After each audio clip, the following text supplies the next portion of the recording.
সুপ্রিয় শিক্ষার্থী বন্ধুরা, অভ্যুদয় একাডেমির পক্ষ থেকে আপনাদেরকে অভিনন্দন। আজকের পর্বে আমরা Dhaka board 2023 modifier question solve করার চেষ্টা করব।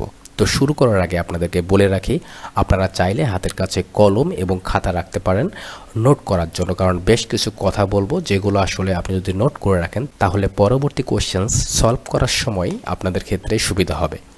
তো চলুন শুরু করা যাক।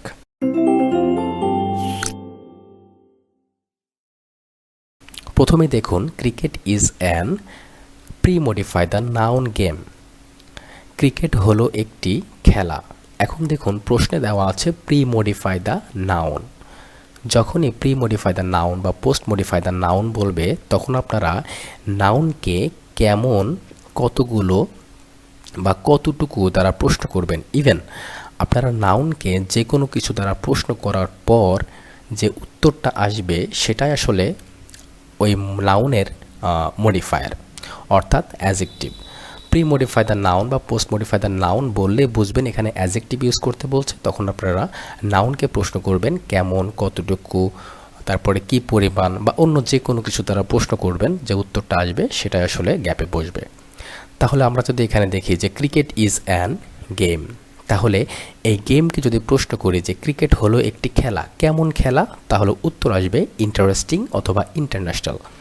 তাহলে আপনারা গ্যাপে ইন্টারেস্টিংও দিতে পারেন অথবা ইন্টারন্যাশনালও দিতে পারেন।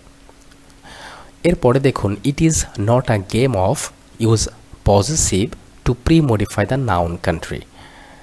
একটা সহজ টেকনিক দেখিয়ে দিই যে যখনই আপনাদের পজিটিভ ইউজ করতে বলবে তখন আপনারা নাউনকে প্রশ্ন করবেন কার দ্বারা প্রশ্ন করবেন বা কাদের দ্বারা প্রশ্ন করবেন, যে উত্তরটি আসবে সেটি আসলে গ্যাপে যাবে। যেমন it is not a game of country, এটা খেলা নয় দেশের। এখন কাদের দেশের খেলা নয়, তাহলে উত্তর আসবে আমাদের দেশের খেলা নয়। তাহলে আমাদের এর ইংলিশ হলো আওয়ার, তাহলে গ্যাপে যাবে হচ্ছে আওয়ার। আশা করি বুঝতে পারছেন। এবার দেখুন, we use a noun adjective to premodify the noun match is played between two teams. একটু খেয়াল করলে বুঝতে পারবেন যে নাউন অ্যাজেক্টিভ বলতে বোঝায়, আমরা জানি যে সাধারণত নাউনের আগে অ্যাজেক্টিভ বসে। একটু ভালো করে খেয়াল করুন যে নাউনের আগে অ্যাজেক্টিভ বসে। তাহলে নাউনের আগে যদি আরেকটা নাউন বসে তাহলে পূর্বের নাউনটাও কিন্তু, যদিও নাউন, তারপরে কিন্তু অ্যাজেক্টিভ হয়ে যাবে। আশা করি বুঝতে পেরেছেন। তাহলে একটু খেয়াল করুন যে we use a noun adjective to pre modify the noun match. তাহলে এখানে যে ম্যাচের কথা বলছে আসলে এটা কি ম্যাচ, এটা হলো ক্রিকেট ম্যাচের কথা বলছে। তাহলে আমরা দেখতে পারলাম যে আসলে ম্যাচ হলো একটি নাউন, পাশাপাশি ক্রিকেটও হলো একটি নাউন। তাহলে ম্যাচ এই নাউনটার আগে যেহেতু ক্রিকেট নামের এই নাউনটা বসেছে, অর্থাৎ ক্রিকেট কিন্তু তখন আর নাউন নেই, এটা হয়ে গিয়েছে হচ্ছে অ্যাজেক্টিভ। আশা করি বুঝতে পেরেছেন যে নাউনের আগে অ্যাজেক্টিভ বসে, তবে নাউনের আগে যদি আরেকটা নাউন বসে তাহলে ওই নাউনটার নাউন থাকে না, ওটা হয়ে যায় অ্যাজেক্টিভ। আপনারা চাইলে সিকুয়েন্সটা একটু লিখে রাখতে পারেন যে কোনো একটা সেন্টেন্সে নাউনের আগে বসে হচ্ছে অ্যাজেক্টিভ, আর অ্যাজেক্টিভের আগে বসে অ্যাডভার্ব, অ্যাডভার্বের আগে বসে ভার্ব, তারপর ভার্বের আগে বসে নাউন বা প্রোনাউন। ঠিক আছে? তাহলে যদি আমরা বাম দিক থেকে খেয়াল করি তাহলে হচ্ছে সাবজেক্ট, তারপরে ভার্ব, তারপরে অ্যাডভার্ব, তারপরে অ্যাজেক্টিভ, তারপরে হচ্ছে নাউন। তাহলে একইভাবে এই ম্যাচকে আপনি প্রশ্ন করুন যে কেমন ম্যাচ বা কিসের ম্যাচ, তাহলে উত্তর আসবে ক্রিকেট ম্যাচ। তাহলে a cricket match is played between two teams, দুইটা দলের মধ্যে এই ক্রিকেট ম্যাচ খেলা হয়। এরপরে দেখুন, use a distributive adjective to pre modify the noun team consist of 11 players. একটু ভালো করে খেয়াল করুন, ডিস্ট্রিবিউটিভ অ্যাজেক্টিভ ইউজ করতে বলছে। ডিস্ট্রিবিউটিভ অ্যাজেক্টিভ হলো তিনটি, একটি হলো ইচ, এইদার, নেইদার। তাহলে এখানে ইচ বসবে, আমরা জানি ইচ মানে হলো প্রত্যেক। তাহলে টিম কনসিস্ট অফ 11 প্লেয়ার্স, তাহলে প্রত্যেক টিম কনসিস্ট গঠিত অফ 11 প্লেয়ার্স, 11টা প্লেয়ার নিয়ে প্রত্যেকটা টিম গঠিত। তাহলে এই হিসেবে এখানে হবে ইচ। মনে রাখবেন ডিস্ট্রিবিউটিভ অ্যাজেক্টিভ হলো তিনটি, একটি হলো ইচ, তারপরে এইদার, তারপরে হলো নেইদার। আশা করি বুঝতে পেরেছেন। তো মিনিং অনুসারে এখানে ইচ হলো, ইচ মানে হলো প্রত্যেক। এবার দেখুন, a cricket field must be post modify the noun. এখন পোস্ট মডিফাই দ্য নাউন অর্থাৎ নাউনের পরে বসবে, নাউনের পরে বসে নাউনকে মডিফাই করবে। এখানে অ্যাডজেক্টিভ অবশ্যই হবে, তবে নাউন হলো এখানে হচ্ছে ক্রিকেট ফিল্ড। তাহলে cricket field must B, cricket field আসলে কেমন হওয়া উচিত? আমরা যদি ক্রিকেট ফিল্ডকে প্রশ্ন করি যে আসলে ক্রিকেট ফিল্ড কেমন হবে, তাহলে আসলে উত্তর আসবে হচ্ছে ওভাল শেপ, মানে গোলাকৃতির। আমরা জানি যে ক্রিকেট ফিল্ডটা হচ্ছে গোলাকৃতির হয়ে থাকে, তো সেই হিসেব অনুসারে a cricket field must be oval shaped. Cricket ফিল্ডকে প্রশ্ন করুন কেমন দ্বারা, তাহলে উত্তর আসবে ওভাল শেপড বা গোলাকৃতির। তো এই হচ্ছে বিষয়। এরপর দেখুন, ইট রিকোয়ার্স 2 উডেন ব্যাটস। এখানে প্রয়োজন হয়, রিকোয়ার্স প্রয়োজন হয় 2 উডেন ব্যাটস, 2টা কাঠের ব্যাট প্রয়োজন হয়, আ বল একটি ball, and 2 sets of stumps, 2 set স্ট্যাম্পের প্রয়োজন হয়। ওকে, তো এখানে কোনো প্রশ্ন নেই। পরবর্তীতে দেখুন যে use a numeral adjective two pre modify the noun umpires conduct the game. 2, এখানে 2 হবে কারণ আমরা জানি যে আসলে কন্ডাক্ট মানে হলো পরিচালনা করা, পরিচালনা করেন দ্য গেম, গেমটি পরিচালনা করেন আম্পায়ার্স। এখন কথা দেখুন যে নিউমেরাল অ্যাডজেক্টিভ বলতে বোঝায় যে যেই অ্যাডজেক্টিভ দ্বারা আসলে সংখ্যাকে নির্দেশ করে, সংখ্যাকে। নিউমেরাল অ্যাডজেক্টিভকে আমরা বলতে পারি অ্যাডজেক্টিভ অফ নাম্বার। তো যখন নিউমেরাল অ্যাডজেক্টিভ আসলে ইউজ করতে বলবে, তখন আপনারা নাউনকে কতগুলো দ্বারা প্রশ্ন করবেন, নাউনকে কতগুলো দ্বারা প্রশ্ন করবেন, সেক্ষেত্রে উত্তর যেটি আসবে সেটি আসলে গ্যাপে যাবে। তাহলে আম্পায়ার্স কন্ডাক্ট দ্য গেম, তাহলে কতগুলো আম্পায়ার এই গেমটি পরিচালনা করে, তাহলে উত্তর আসবে 2 আম্পায়ার্স। আমরা সবাই জানি যে আসলে ক্রিকেট ম্যাচে 2 জন আম্পায়ার থাকে। এরপরে দেখুন, sometimes a third umpire is required, মাঝে মাঝে third umpire is required, third আম্পায়ারের প্রয়োজন হয়। তো আমরা সবাই জানি যে যখন 2টা আম্পায়ার মিলে কোনো সিদ্ধান্ত গ্রহণ করতে পারেন না, তো সেক্ষেত্রে তারা থার্ড আম্পায়ারের কাছে তাদের ডিসিশনের জন্য কল করেন। তো সেক্ষেত্রে তারপরে থার্ড আম্পায়ার এগুলো দেখে তারপর ডিসিশনটা দিয়ে থাকেন। তো এখানে একটু খেয়াল করুন, sometimes a third umpire is required, মাঝে মাঝে থার্ড আম্পায়ার প্রয়োজন হয়। Use an infinitive to post modify the verb and acute confusion.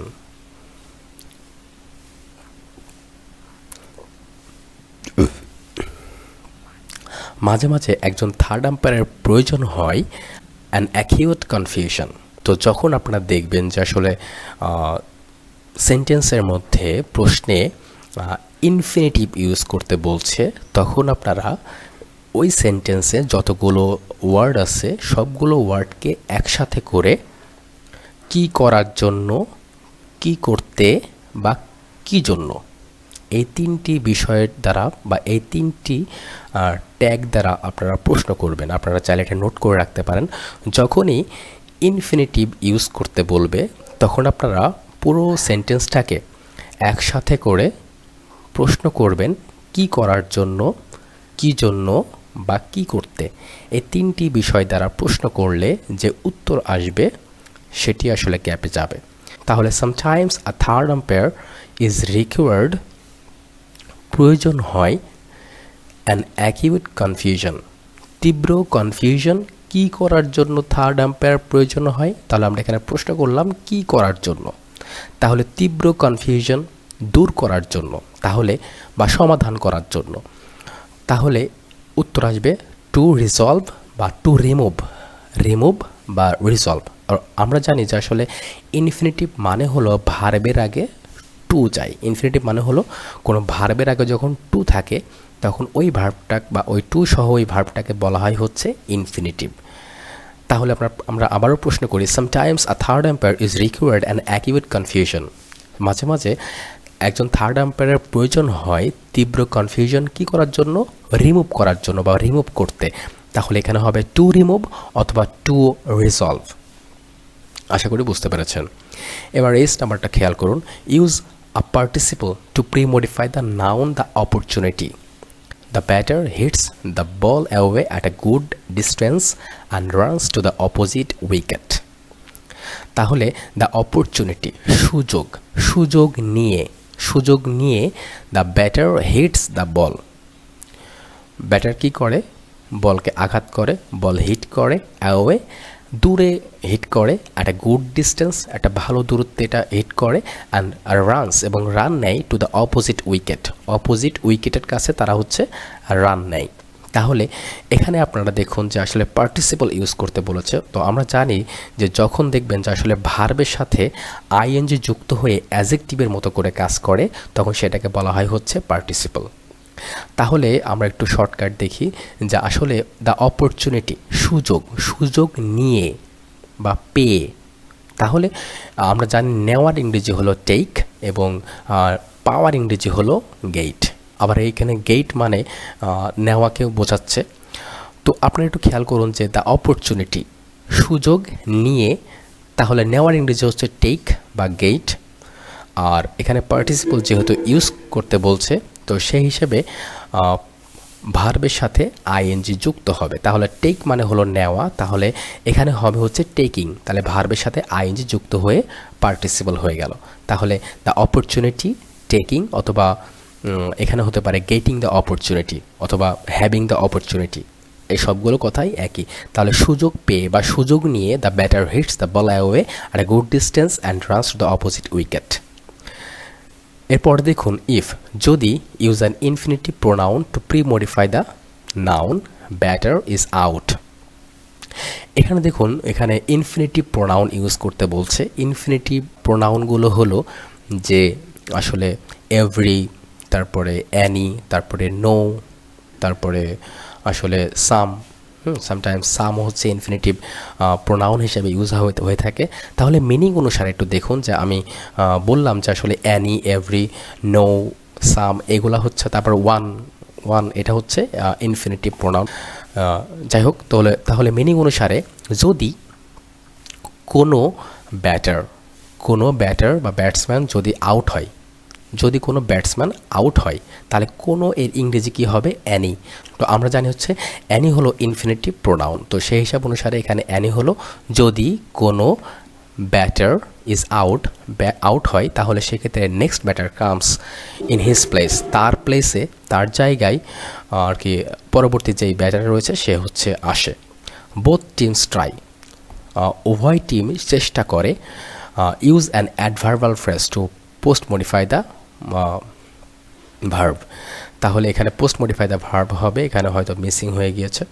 তাহলে অ্যাডভার্বাল ফ্রেজ, আমরা জানি অ্যাডভার্ব বলতে কি বোঝায়, যে ভার্বকে যে মডিফাই করে তাকে বলা হয় হচ্ছে অ্যাডভার্ব। তো অ্যাডভার্ব সবসময় ভার্বকে মডিফাই করে এরকম না, ভার্ব ছাড়াও অন্যান্য সেন্টেন্সের নাউন প্রোনাউন ব্যতীত অন্যান্য ওয়ার্ডকে মডিফাই করতে পারে। তো এখানে ভার্বকেই মডিফাই করছে। তো একটু দেখুন যে আসলে বোথ টিমস, উভয় টিম, ট্রাই চেষ্টা করে। যখনই আপনাদেরকে প্রশ্ন করবে বা যখনই প্রশ্ন দেওয়া থাকবে অ্যাডভার্বাল ফ্রেজ, তখন আপনারা ভার্বকে প্রশ্ন করবেন কিভাবে, অথবা আপনারা প্রশ্ন করতে পারেন, আমি কয়েকটা বিষয় বলছি আপনারা লিখে রাখতে পারেন, কোথায়, কখন, কেন, কিভাবে। ভার্বকে প্রশ্ন করবেন কোথায়, কখন, কেন, কিভাবে, এই চারটি বিষয় দ্বারা প্রশ্ন করবেন। প্রশ্ন করার পরে যে উত্তরটি আসবে সেটি আসলে গ্যাপে যাবে।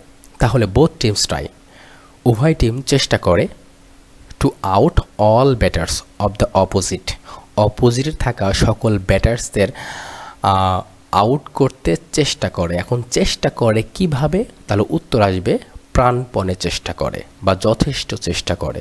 তাহলে প্রাণপণের ইংরেজি হলো হার্ট অ্যান্ড সোল। তাহলে এখানে হার্ট অ্যান্ড সোল হতে পারে, অথবা হার্ড এনাফ, যথেষ্ট চেষ্টা করে, কঠোর চেষ্টা করে। আচ্ছা, তো সেই ক্ষেত্রে এখানে হার্ট অ্যান্ড সোল হবে অথবা হার্ড এনাফ হবে। তো একটা ওয়ার্ড হলে সেটা হবে হচ্ছে অ্যাডভার্ব, বা একটা ওয়ার্ডের সাথে যখন এক বা একের অধিক ওয়ার্ড যুক্ত হয় তখন সেটাকে বলা হয় হচ্ছে ফ্রেজ। তবে সেই এক বা একাধিক ওয়ার্ডের মধ্যে যদি অবশ্যই ফাইনাইট ভার্ব থাকতে পারবে না, অবশ্যই থাকলেও নন ফাইনাইট ভার্ব থাকতে পারে। নন ফাইনাইট ভার্ব থাকতে পারে কয়েকটা ওয়ার্ডের মধ্যে, কয়েকটা বাক্যাংশের মধ্যে। তাহলে যে বাক্যাংশের মধ্যে কয়েকটি ওয়ার্ড একসাথে পাশাপাশি হয় এবং তার মধ্যে ফাইনাইট ভার্ব থাকে না, সেটাকে বলা হয় ফ্রেজ। আশা করি বুঝতে পেরেছেন। তাহলে বোথ টিমস ট্রাই, চেষ্টা করে। কিভাবে চেষ্টা করে? অ্যাডভার্বিয়াল ফ্রেজ ইউজ করতে বললে আমরা কিভাবে দ্বারা প্রশ্ন করব, কিভাবে চেষ্টা করে? সেক্ষেত্রে উত্তর আসবে হার্ট অ্যান্ড সোল, প্রাণপণে চেষ্টা করে। To out all batters of the opposite, অপোজিটে থাকা সকল ব্যাটার্সদের আউট করার জন্য চেষ্টা করে। আশা করি বুঝতে পেরেছেন ঢাকা বোর্ড 2023-এ আসা মডিফায়ার্সটি। তো আজকের মতো এ পর্যন্তই।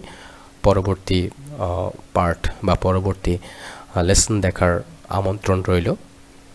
আশা করি আপনারা যদি রেগুলার এই চ্যানেলটি ফোকাস করেন বা রেগুলার যদি আপনারা এই চ্যানেলটি আর কি দেখেন, যদি পড়ালেখা করার উদ্দেশ্যে, বোঝার উদ্দেশ্যে, তাহলে নিঃসন্দেহে আপনারা ভালো কিছু করবেন ইনশাল্লাহ। এবং আমি আপনাদের যথাযথ চেষ্টা করব সকল প্রশ্নর উত্তর দেওয়া, এবং সেই প্রশ্নগুলো আপনি চাইলে করতে পারেন, যে কমেন্ট বক্স রয়েছে সেখানে করতে পারেন। আমি ইনশাল্লাহ চেষ্টা করব আমার সর্বোচ্চ দিয়ে আপনাদের কমেন্ট বক্সে সেই উত্তর দেওয়া। যদি সেরকম হয় যে আপনারা কমেন্ট বক্সের উত্তর দেওয়া পসিবল হচ্ছে না, তাহলে আপনাদের প্রশ্নের উত্তরের জন্য আমি আবার পুনরায় আর কি পরবর্তী একটা ভিডিও তৈরি করতে পারি আপনাদের প্রশ্নের উপর বেসিস করে। তো পরবর্তী ভিডিও দেখার আমন্ত্রণ রইল। ধন্যবাদ সবাইকে। ভালোভাবে পড়াশোনা করুন, ভালো কিছু করুন। আল্লাহ হাফেজ।